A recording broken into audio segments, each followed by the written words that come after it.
시편의 말씀으로 9월 4일 새벽 기도회를 시작하겠습니다. 시편 124편입니다. 이스라엘아, 대답해 보아라. 주님께서 우리 편이 아니셨다면 우리가 어떠하였겠느냐?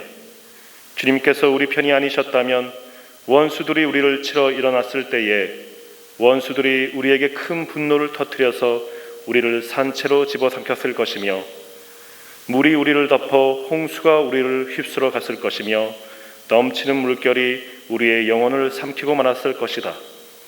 우리를 원수의 이에 찢길 먹이가 되지 않게 하신 주님을 찬송하여라. 새가 사냥꾼의 그물에서 벗어남같이 우리는 목숨을 건졌다. 그물은 찢어지고 우리는 풀려났다. 천지를 지으신 주님이 우리를 도우신다.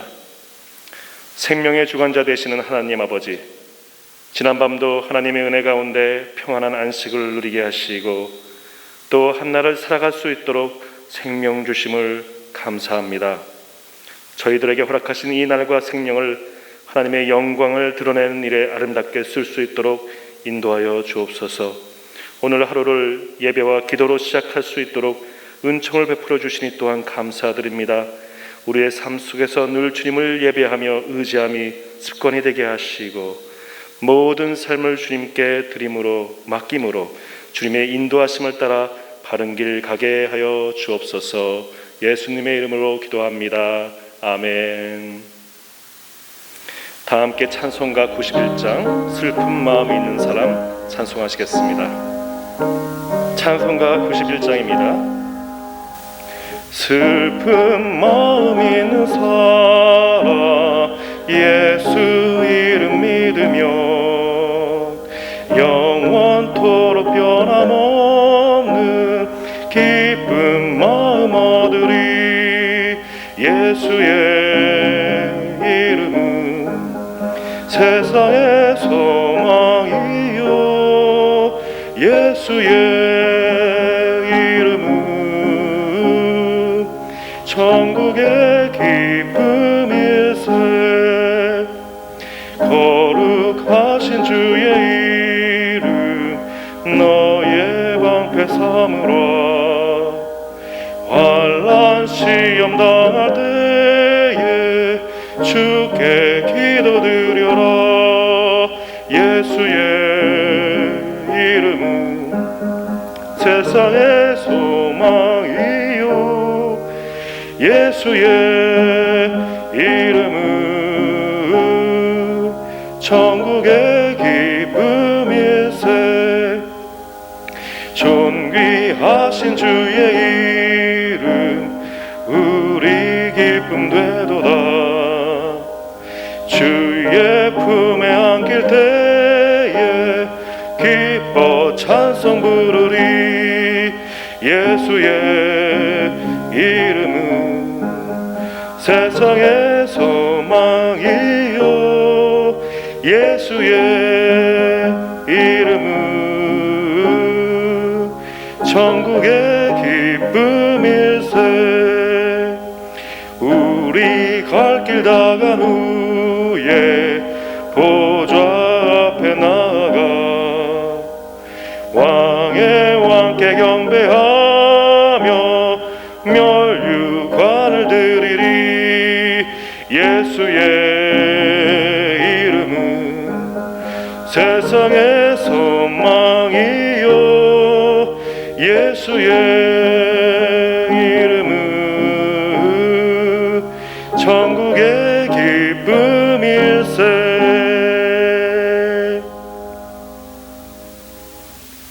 아멘. 하나님 아버지, 새벽 예배의 자리에서 하나님께 기도 드릴 수 있게 해주셔서 감사합니다. 지금 코로나 바이러스 때문에 힘든 사람들이 많습니다. 외국에선 돈이 없어 치료를 받지 못하는 사람도 있고 마스크를 구하지 못하는 사람도 있다고 합니다. 각 나라마다 방역자분들, 의료진 분들이 매일매일 목숨을 바치듯 일하고 있습니다. 그리고 저희들은 학교에 가지 못하고 온라인 수업을 하고 있고 교회 학교 예배도 온라인으로 드리고 있습니다. 하루빨리 백신과 치료제가 만들어져 다시 사람들과 만나고 학교에도 맘 편히 가고 교회 학교에서 마스크 없이 행복한 예배를 드릴 수 있는 날이 오기 간절히 바랍니다. 또 몸이 아픈 사람, 마음이 아픈 사람도 있음을 하나님께서 아시오니 하나님의 손길로 어루만져 주시고 치료해 주세요. 감사드리며 예수 그리스도의 이름으로 기도드렸습니다. 아멘. 하나님, 우리 목사님들을 위해서 기도합니다. 어려운 시기 소중한 목사님들 보내주셔서 너무 감사합니다. 우리 목사님들 지치지 않게 해주시고 항상 건강하게 지켜주시옵소서. 우리 목사님들에게 하늘의 지혜를 주셔서 어려운 시기 이 교회를 살리고 이 나라 이 민족을 살릴 수 있는 능력을 주시옵소서. 하나님 아버지, 우리 선생님들을 위해서 기도합니다. 오직 하나님만을 바라보면서 학생들을 위한 사명을 가지고 헌신하시는 우리 선생님들, 그 가정들을 사랑으로 채워주시고 은혜를 베풀어 주셔서 받은 은혜 우리 학생들에게 다시 돌려줄 수 있는 그런 귀한 선생님들 가정이 될 수 있도록 도와주시옵소서. 하나님, 우리 학생들을 위해서 기도합니다. 아버지, 어디로 가는지도 모르는 이 세상 속에서 우리 학생들 함께 그렇게 죽어가는 사람들이 되지 않게 하시고 오히려 이 학생들 이 세상을 살릴 수 있는 소중한 생명의 씨앗으로 자랄 수 있도록 하나님 도와주시옵소서.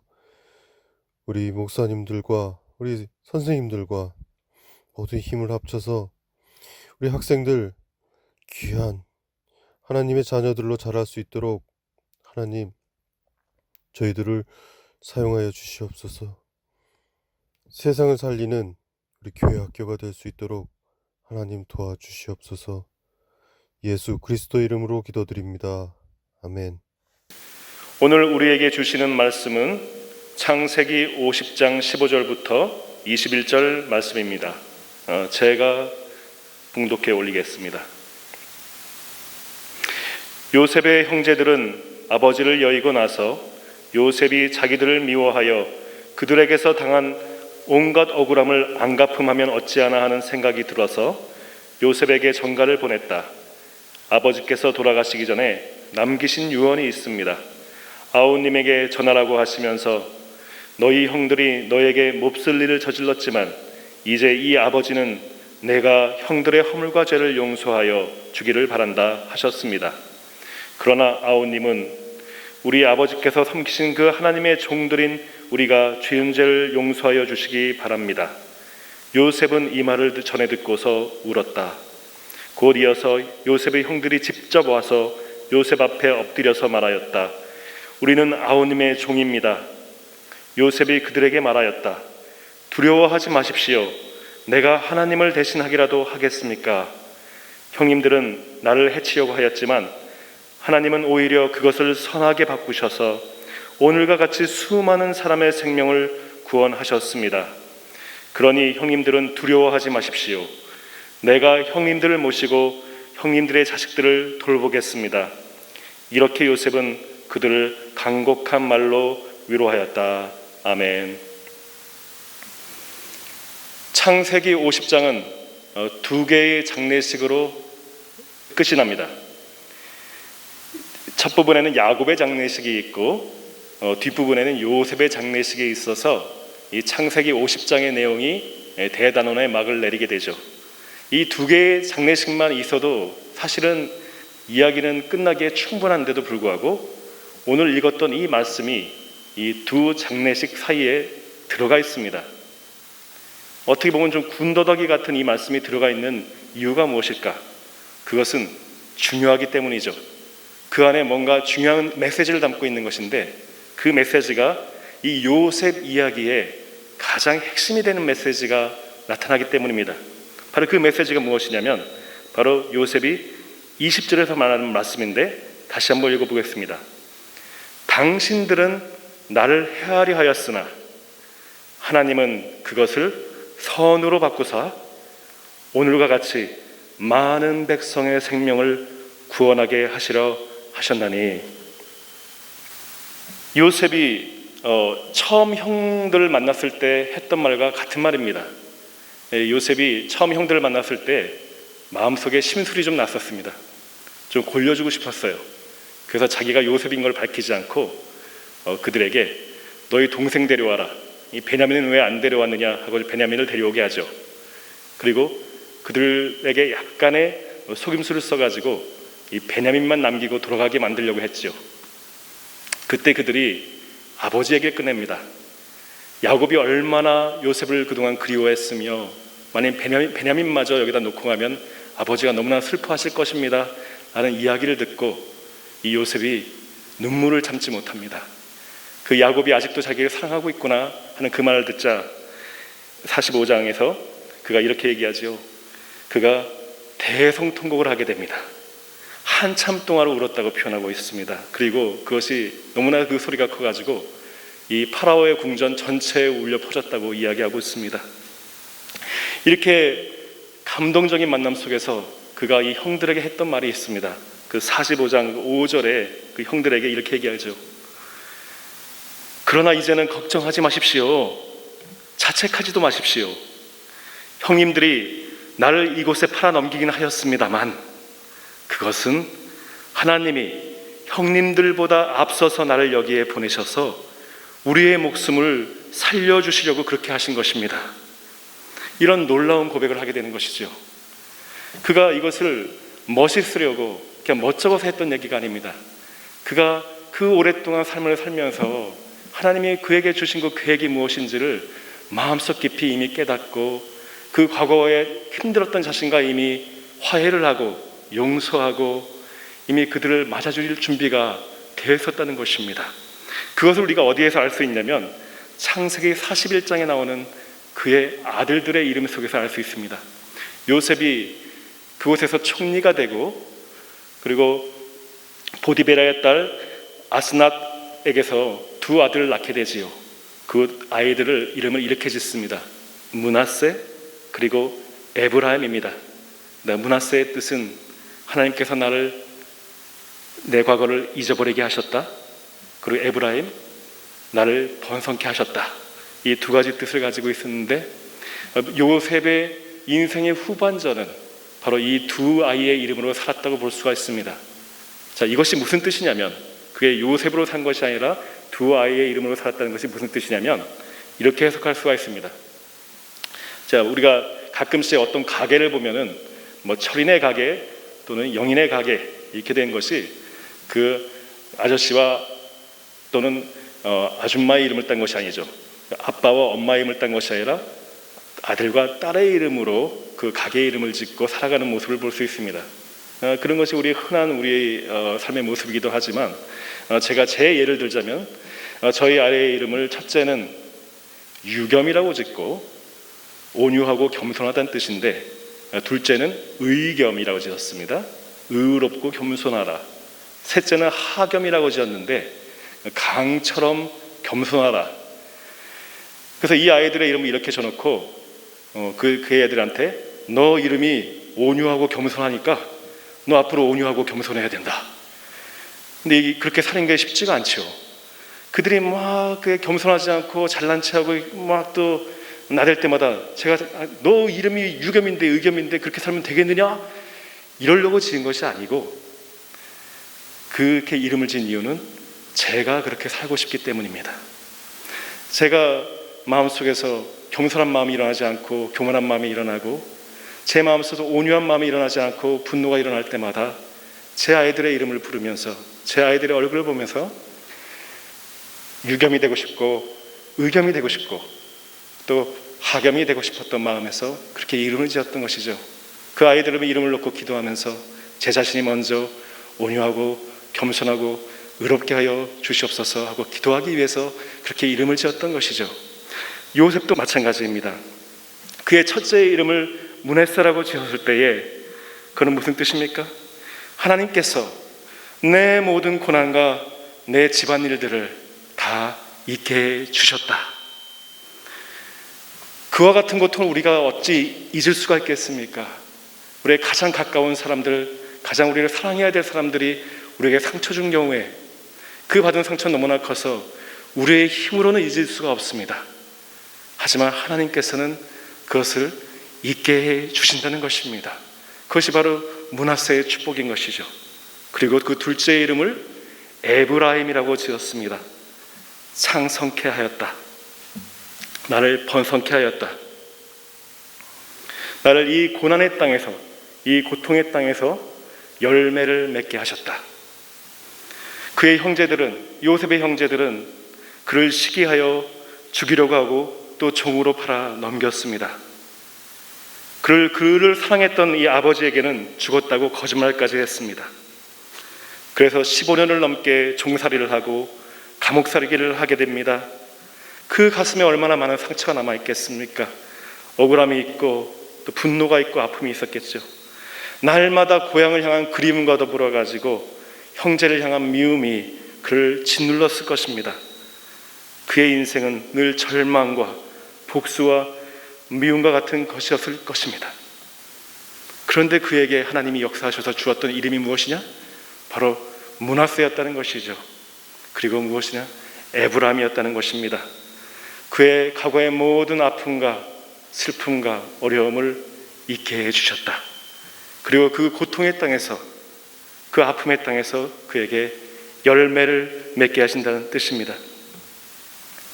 우리 현재의 삶이 광야의 시간을 보내시는 분들 많이 있으실 것입니다. 우리의 마음은 늘 신실한 섬김에도 불구하고, 하나님의 믿음이 우리는 변참에도 불구하고 계속되는 시험이 저희를 힘들게 하는 경우도 많이 있으실 것입니다. 하지만 언젠가는 우리가 하나님 앞에서 우리는 이렇게 고백하게 될 것입니다. 하나님께서 우리로 하여금 생명을 구원하게 하시려고 이곳에 보낸 줄 믿습니다. 그들보다 먼저, 우리에게 아픔을 주는 사람보다 먼저 이곳에 우리를 보내게 하신 줄 믿습니다. 우리의 오늘의 삶을 사는 가운데 우리의 아팠던, 그리고 고난당했던, 그리고 분노로 가득했던 우리의 어제가 므낫세의 축복을 통해서 치유가 되고 잊어지는 일이 있기를 원합니다. 그리고 거기에서, 이 고통의 땅에서, 그리고 아픔의 땅에서 성령의 열매를 맺는 에브라임의 축복이 여러분에게 있기를 간절히 기도합니다. 마지막으로 예레미야 애가서의 말씀을 읽어드리며 이 말씀을 마치기 원합니다. 예레미야 애가 3장 19절에서 23절의 말씀입니다. 내가 겪는 그 고통, 쓴 쑥과 쓸개즙 같은 그 고난을 잊지 못한다. 잠시도 잊을 수 없으므로 울적한 마음을 가눌 길이 없다. 그러나 마음속으로 곰곰이 생각하며 오히려 희망을 가지는 것은 주님의 한결같은 사랑이 다함이 없고 그 긍휼이 끝이 없기 때문이다. 주님의 사랑과 긍휼이 아침마다 새롭고 주님의 신실이 큽니다. 아멘. 기도하겠습니다. 주님, 저희는 약합니다. 상처받고 깨지고 넘어집니다. 어쩔 때는 가장 아끼고 사랑하는 사람들로 인해 상처받고 억울한 일이 생깁니다. 이 상처와 아픔이 저희를 사로잡지 않게 하여 주옵소서. 예수 그리스도의 보혈의 은혜로 저희의 죄를 씻어 주시듯 저희의 과거의 상처도 깨끗이 씻어 주옵소서. 어제의 어두운 기억들이 사라지고 새로운 아침을 맞이하게 하여 주옵소서. 우리의 삶의 고백이 어제의 나를 떠나보내는 므낫세가 되게 하여 주시고 오늘의 삶을 통해서 풍성한 열매를 맺게 하는 에브라임이 되게 하여 주시옵소서. 예수님의 이름으로 기도합니다. 지금은 우리 주 예수 그리스도의 은혜와 하나님의 사랑과 성령님의 교통하심이 각자의 처소에서 함께 기도하는 모든 성도들 머리 위에, 그 가정과 직장과 학교 위에 지금으로부터 영원토록 함께 하시기를 간절히 축원하옵나이다. 아멘.